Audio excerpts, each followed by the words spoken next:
बिस्मिल्लाहिर्रहमानिर्रहीम अस्सलाम वालेकुम नाज़रीन। तोशा खाना एक ऐसा स्कैंडल बन चुका है जिससे जान छुड़वाना ना सिर्फ मुश्किल हो गया है बल्कि उस स्कैंडल के साथ जुड़े हुए नए इंकशाफात ने तो बाकायदा तौर पर सवालात को जन्म दे दिया है। और मैं भी आज आपके सामने जो सवालात उठाने लगा हूँ वो सवालात बड़ी मुख्तलिफ नौइयत के हैं। मैं अमूमी तौर पर अपने हल्का अहबाब के अंदर ये समझा जाता हूँ कि मैं इमरान खान साहब का बहुत बड़ा नाक़िद हूँ, लेकिन आज इस वीडियो के अंदर मैं इमरान खान साहब के शायद हक में वीडियो करने जा रहा हूँ। मैं लॉजिकल बात करता हूँ, मैं किसी जमात का ना पहले साथ था, ना अब साथ हूँ, ना आइंदा साथ होऊंगा।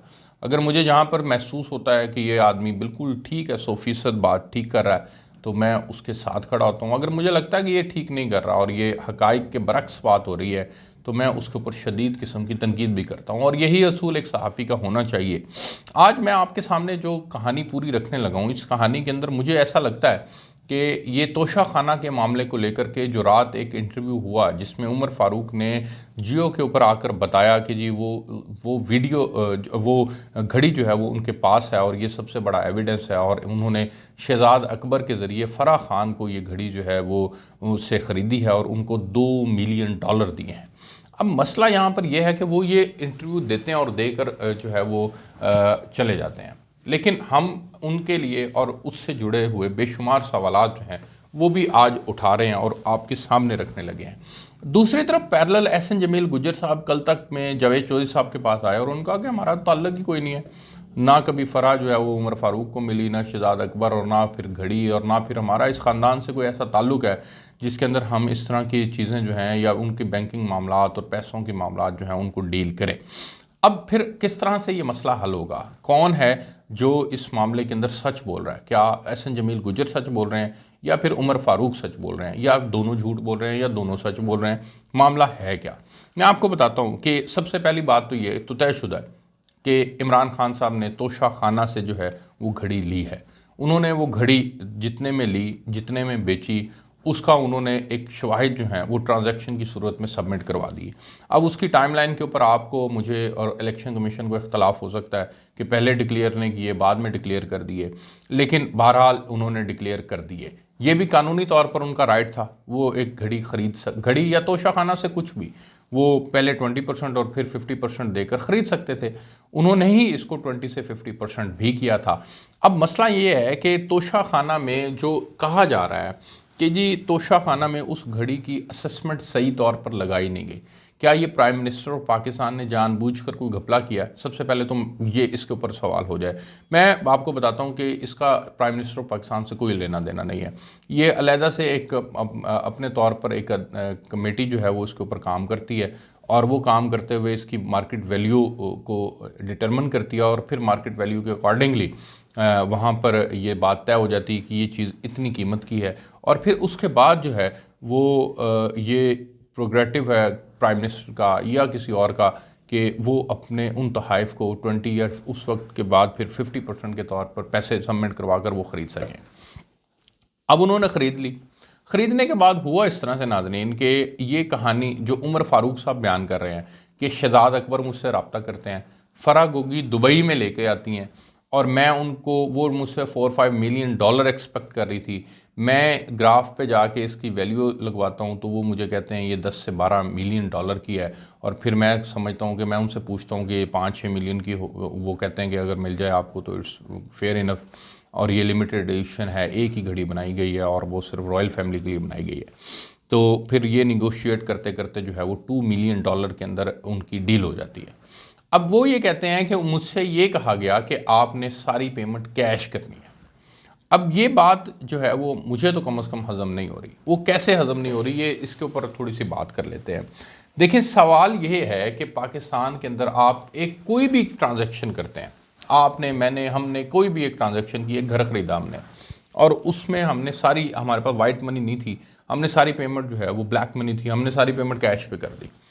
अब हुआ इस तरह से, जब हम कैश पे भी पेमेंट कर देते हैं तो हम उसकी तहरीर लिखते हैं, और वो तहरीर लिखने के बाद दोनों तरफ के साइन अंगूठे होते हैं कि हाँ जी ये एक 10 रुपये की चीज़ है, ये फ़लाँ बंदे ने बेची है, फ़लाँ बंदे ने ख़रीद ली है, और उसकी कैश पेमेंट कर दी गई है। ट्रांजैक्शन, बैंकिंग ट्रांजैक्शन चैनल से ट्रांजैक्शन हो जाए तो वो स्ट्रॉन्ग हो जाता है, लेकिन अगर बैंकिंग ट्रांजैक्शन ना हो तब भी अगर कैश के अंदर हो तो एक तहरीर लिखी जाती है। मेरा पहला सवाल उमर फारूक साहब से है कि ये बताइए कि अगर फराह गोगी आपके पास आई थी तो क्या आपने अपने पास उनकी कोई कोई एक आपने जो है वो इस कैश ट्रांजैक्शन की कोई एक तहरीर लिखी थी? क्या उसमें आपके और फराह गोगी के सिग्नेचर्स मौजूद हैं? दूसरा सवाल कि आप इतनी बड़ी ट्रांजैक्शन कर रहे हैं तो क्या आपने उस ट्रांजैक्शन का अपने वहाँ पे दुबई के हुकाम को आपने कोई सबूत गोशवारों की सूरत में फ़राहम किया?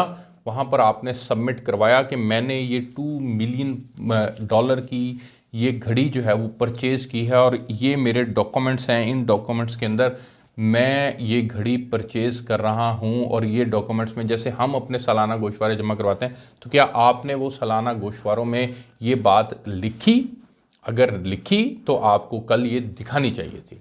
दूसरी बात ये है कि फराह गोगी साहिबा अगर आपसे मिलने के लिए आई तो वो किन डेट्स के अंदर मिलने के लिए आई, इस बात को आपको पब्लिक करना चाहिए था। दूसरी बात आपको ये बतानी चाहिए थी कि जिस ऑफिस के अंदर बैठकर मुलाकात हुई वो ऑफिस की आपको जो है वो जगह बतानी चाहिए थी।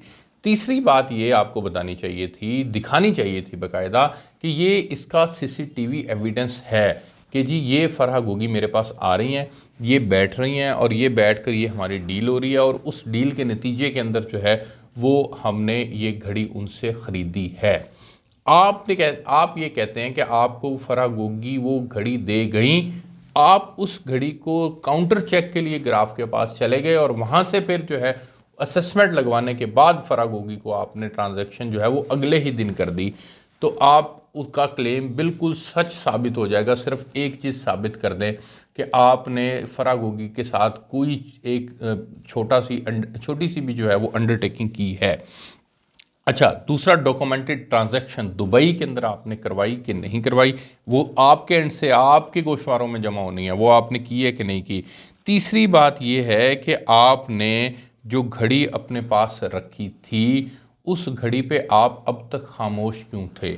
आपको ये भी मौक़िफ़ का इस सवाल का जवाब भी जो है वो देना पड़ेगा। तीसरी चीज़ ये कि आपने विद प्रूफ ये बात साबित करनी है।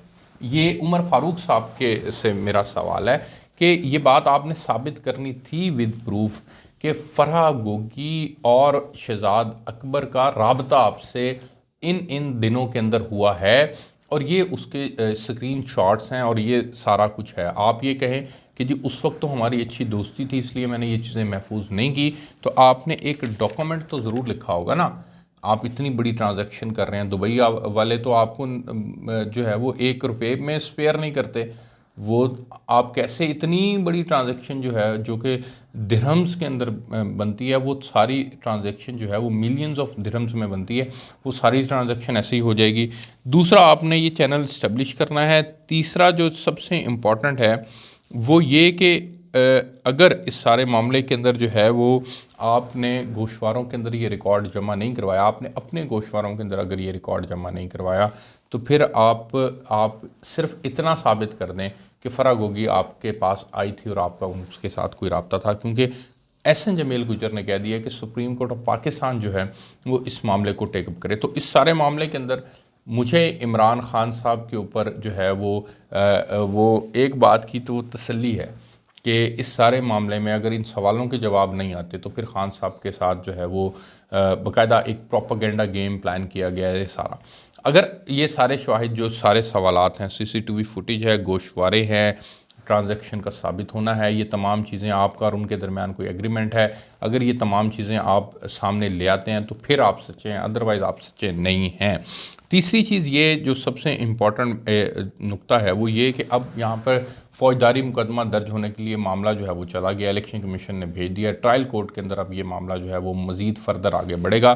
तो अब आपको ये तमाम चैनल जो हैं ये भी साबित करने पड़ेंगे। अगर आप साबित नहीं करते तो फिर आप तक घड़ी कैसे पहुंची, इसमें फिर जो आपका क्लेम है वो गलत हो जाएगा। घड़ी यहाँ जो हमारी इतलात हैं वो ये है कि ये जुल्फ़ी बुखारी के ज़रिए से इस्लामाबाद के अंदर बिकी है और इसके अंदर जो हमने इंफॉर्मेशन कलेक्ट की है उसमें प्राइम मिनिस्टर ऑफ पाकिस्तान के साथ जो उनके मिलिट्री सेक्रेटरी होते हैं, ब्रिगेडियर, वो जो एक साबिक ब्रिगेडियर थे, उन्होंने भी कहीं पे जो है वो रोल प्ले किया है इस घड़ी को बिकवाने के अंदर। और जो हमारी इतलात हैं, ये कुछ 6 साढ़े 6 करोड़ के दरमियान इस्लामाबाद के अंदर बिकी थी। उसके बाद फिर ये जो है वो आप तक पहुंची होगी और आपने ज़रूर 28 करोड़ में ले ली होगी, हमें कोई इतराज़ नहीं है, $2 मिलियन में उस वक्त की रेशो के एतबार से। लेकिन ये जो आप चैनल इस्टेब्लिश करना चाह रहे हैं कि जी फरागोगी के ज़रिए से ये सारा मामला हुआ है, इसके अंदर आप गिल्टी हैं। इसके अंदर हम इमरान खान साहब के साथ खड़े हैं, उनके मौक़िफ़ के साथ खड़े हैं कि इमरान खान साहब जो हैं वो उनके साथ ये सारा मामले में प्रोपोगेंडा किया जा रहा है। अगर आप ये तमाम सवालों के जवाब दे देते हैं तो फिर हम ये समझ सकते हैं कि आप जो है वो बिल्कुल ठीक ग्राउंड के ऊपर हैं, और फिर ये तमाम मामला ट्रायल कोर्ट के अंदर फर्दर जाके सेटल होंगे। फिर ये बात ज़रूर की जाएगी कि क्या सरकारी ख़जाने को नुकसान पहुंचाया गया, नहीं पहुंचाया गया, कौन है जो असेसमेंट करता है, गलत असेसमें करता है, सही करता है। फिर ये तमाम सवाल जो हैं वो डिस्कशन का हिस्सा होंगे। आपसे हम इजाज़त चाहेंगे, फ़र्दर आपको चीज़ें जो हैं वो शेयर करते रहेंगे। इजाज़त दीजिए, अल्लाह हाफ़िज़।